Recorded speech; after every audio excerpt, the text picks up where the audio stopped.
Beyond the headlines. This is World Insight. Hello, I'm Tian Wei, and welcome to our season of AI and Basic Sciences presented to you on World Insight this summer. This Thursday at the International Congress of Mathematicians in Philadelphia, Chinese mathematicians Wang and Deng jointly received the Fields Medal, the highest honor in mathematics.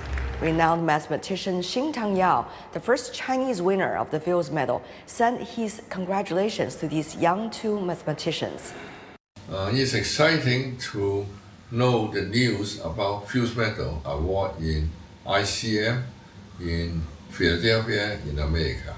I'm especially excited that Wang and Deng has been awarded, along with two other mathematicians, the Fields Medal, which is exciting really.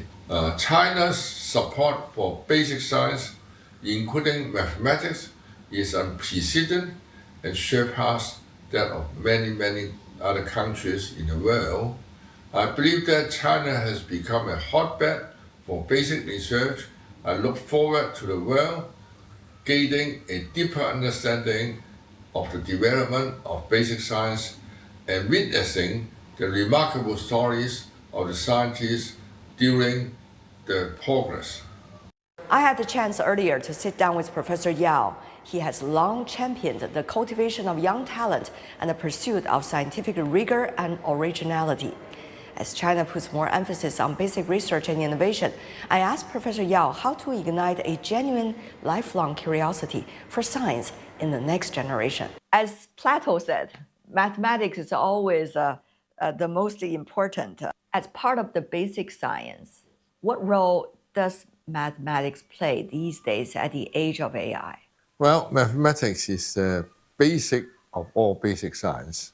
Without mathematics, there's nothing we can use to understand nature, including AI. Because mathematics is subject, not only understand the objects that we saw, but also understand the relations, the rules behind them, especially universal rules behind many different phenomena. And mathematics has a beautiful way to express these rules in simple, symbolic language that we can put it into computer, for example, or under, in the old days, using pencils and papers. We can write it down. Since you came back to China, Right. You have been very keen to make sure in China's basic science, shall I say, rainbow, the part of mathematics is crucial. Right. Now you established Children Academy, and it's been here for a few years already, and the talents you cultivated in this academy, not only contributing to artificial intelligence, Yes. bioinformatics, Yes. and also economics, and the list goes on. Right. So from your track record, how do you see mathematics could be a leading basic science that bring all the vitalities of other basic science forward? And mathematics, as I just mentioned, is the link between all subjects because they develop some universal law. Some of the phenomena that we thought are very distinct from each other, turns out they are all similar to each other. Planet movement is using 1/r square law, inverse square law, but electrons and atoms are all similar to that. So there are many similarities between different structures, from large to small, from biology to medicine to economics. They have some very simple rules which are very similar to each other. When we understand the structure here, we can use the same understanding to other structure. One of the important reasons that coordinate is so important, then we can use algebra, very powerful algebra and numerical analysis to understand geometry now. Some of the things which cannot be done by just looking at one subject only. But by looking at the other subject linked to it, we solve many important and difficult problems in one stroke by crossing disciplinary. So crossing disciplinary is a very important behavior in modern science. Most people, when they solve an important problem, is because they understand different subjects and apply the tools from one subject to this subject. What about talents? We have seen a new wave of talents coming to China, whether they're Chinese by origin or not. How much do you see China is attractive in that sense to many of those scientists in the basic science area? Well, now we are getting better and better, and we are trying to build an environment that are accommodating for these non-Chinese foreigners. And for example, when the non-Chinese came, one of the important questions they have to deal with is children's education. Children's education is tough because they don't speak Chinese. So, but now we have many more international schools, and even the government is supporting this school. And I personally actually helped to Tsinghua University to build some classes whose major task is to train the students coming from foreign countries. And they speak English only, and we train them with very good training in physics, math, and all that. So they are pretty happy.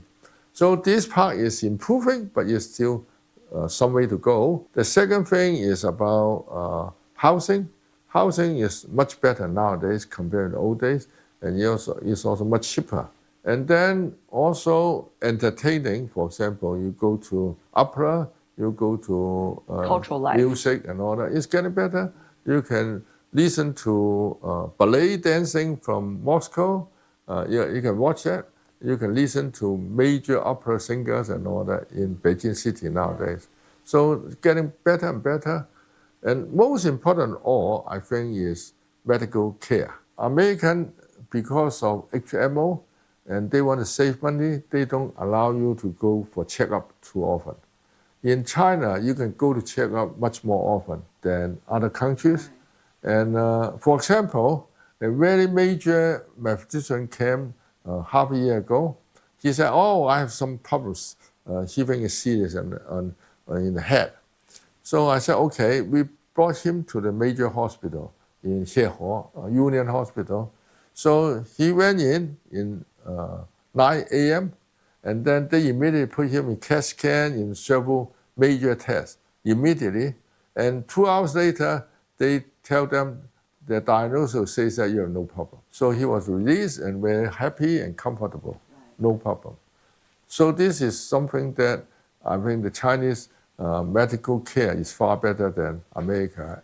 Well, there are a lot of things that's contributing to the attractiveness, so to speak, for whether it's scientists or others who can contribute. My final question for you is about the younger, very young generation, because the Children Institute that you have here mainly is having high school students that are really spearheading in the field of mathematics. They don't need to go through the so-called the only small bridge the graduates of our high school in China have to go through, which is the college entrance exam, the Gaokao. They can immediately get into the Children Institute, an important part of Tsinghua University, the most coveted university in this country.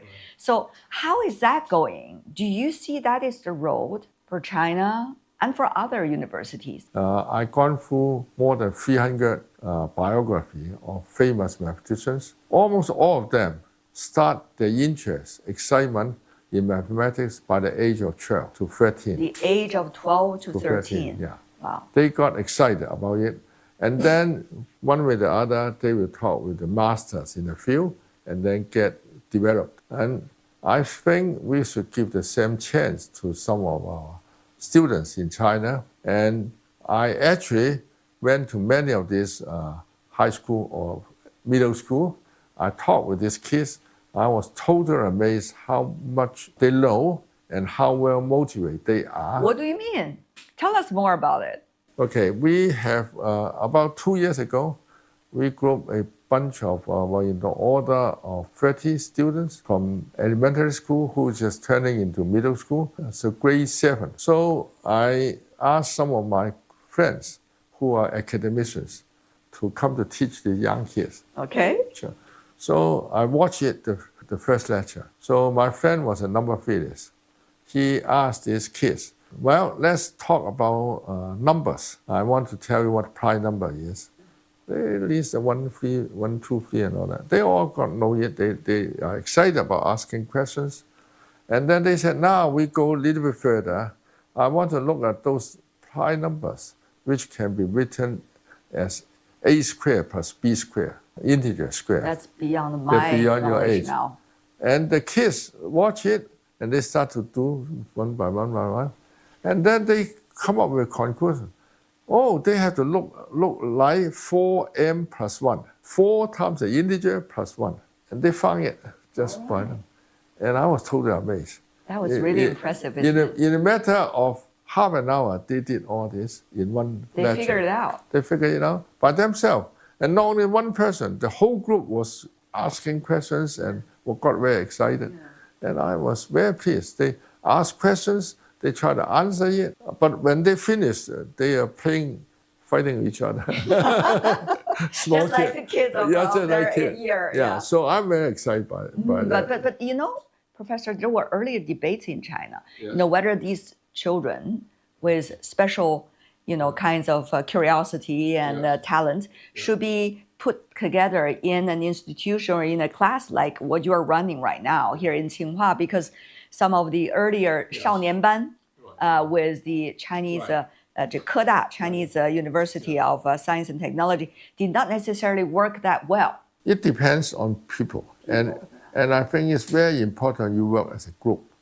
If you get a very special talent, train them one by one, they are under a lot of tremendous tension because he was considered or she was considered to be the best, far better than other people. He has too much psychological burden. If you put 10 of them together, they're competing among themselves. They do not see himself to be far better than other people.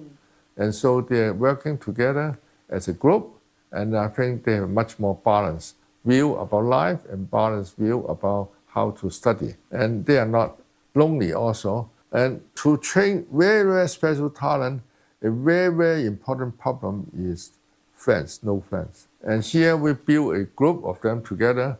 They are friends, they work together, and they know each other and they respect each other. I think this is the best environment for them. So they can feel they're part of the community. Right. And that sense really helps them to not only excel in their academic studies, but also be a quote-unquote a normal person. Right? Exactly. Yeah.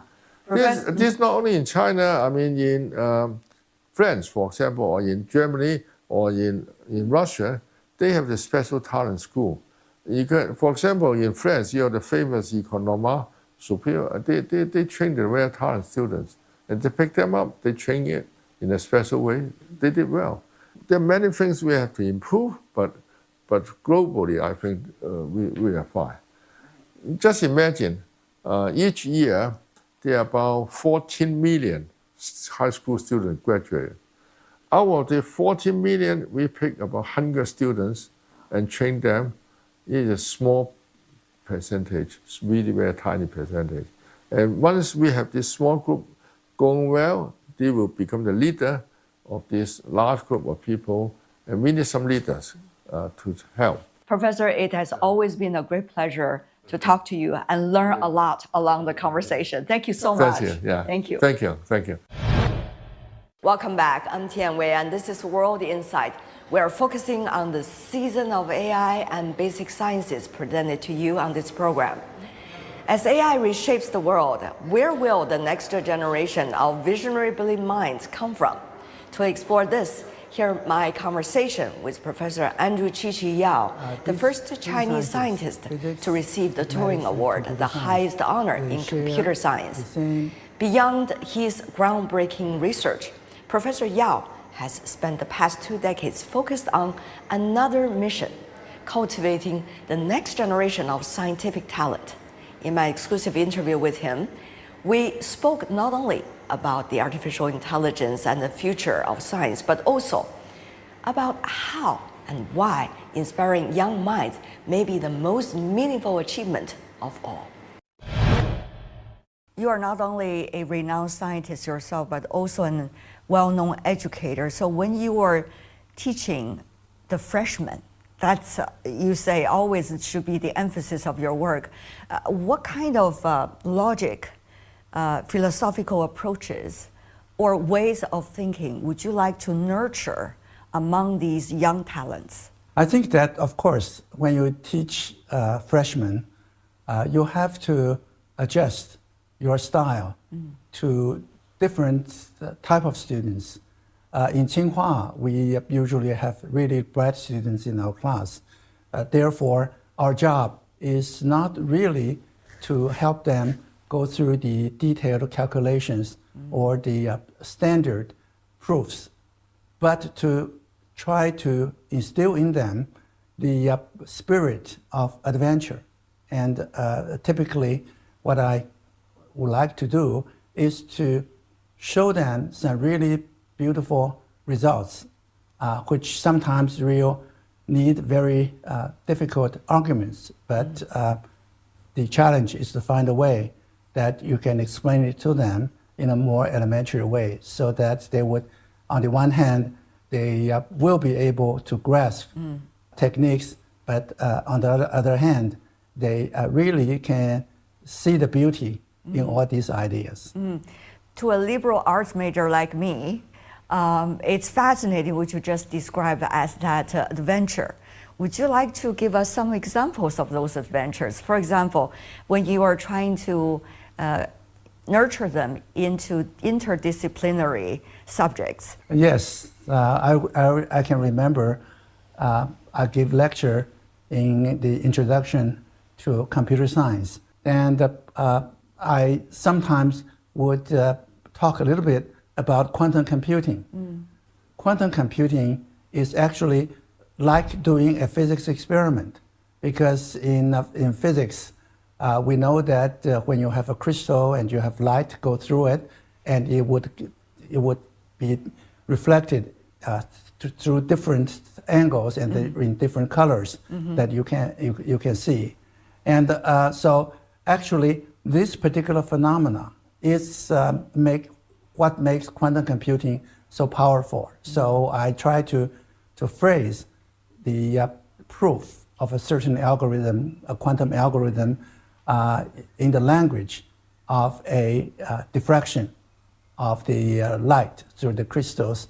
And so then I think that this really is the physical intuition behind the mathematics. And so that's the kind of thing that I would do when I actually try to make the difficult thing to be transparent in an intuitive way. Some suggested that no matter which subjects or area that you are researching on or concentrating on, at the end of the day, the beauty and the logic and the journey could all be very similar to one another. I know it's very hard to generalize because nobody can be expert in every field. And yet, I don't know from your perspective where you are. How do you see that? Yeah, I think there's a certain universality about it, that no matter what kind of problem you're working on and in what field, personally, that the psychological feeling, they tends to be the same. You encounter a problem, you are baffled, and you try to fool around, and you agonizing, and at some point you suddenly see the light, and so that very moment is what scientists are looking for. I never ask other people, but I feel that we are.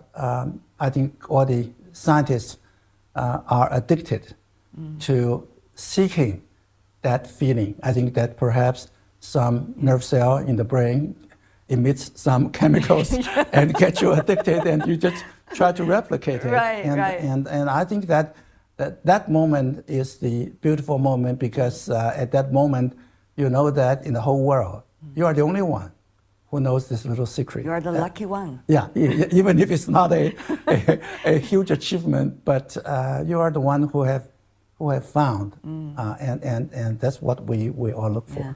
What can you do when you don't achieve, when you didn't manage to achieve what you assumed that you might?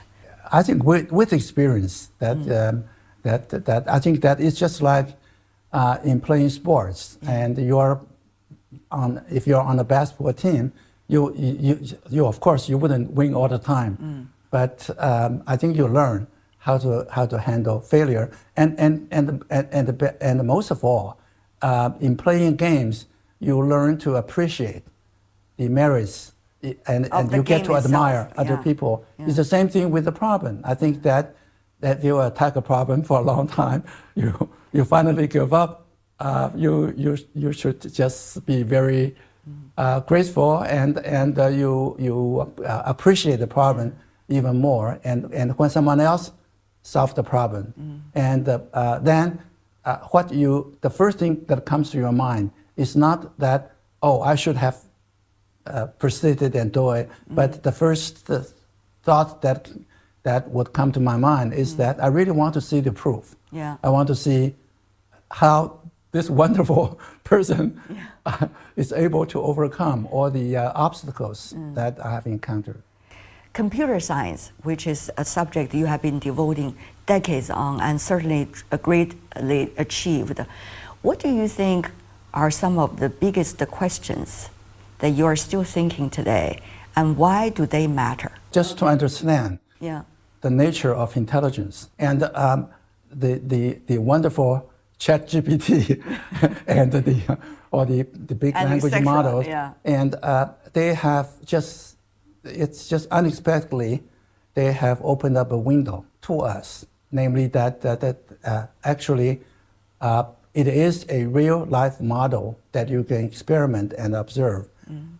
So that's a wonderful thing, and I think that it gives us an opportunity to push forward so that we'll be able to figure out exactly with computers what kind of intelligence can we achieve.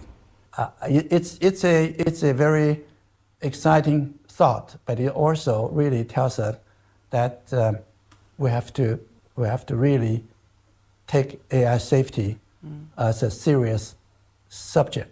I heard you, Professor Yau, making this point at various international occasions, whether it's closed-door discussion with your counterparts or open-door dialogues and forums.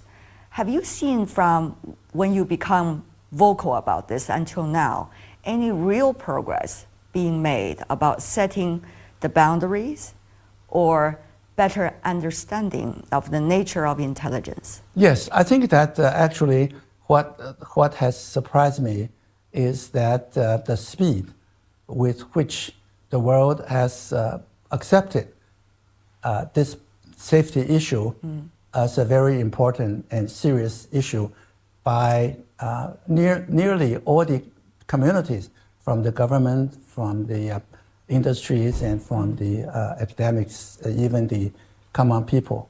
So I think that people are ready to try to reach some consensus on exactly what needs to be done.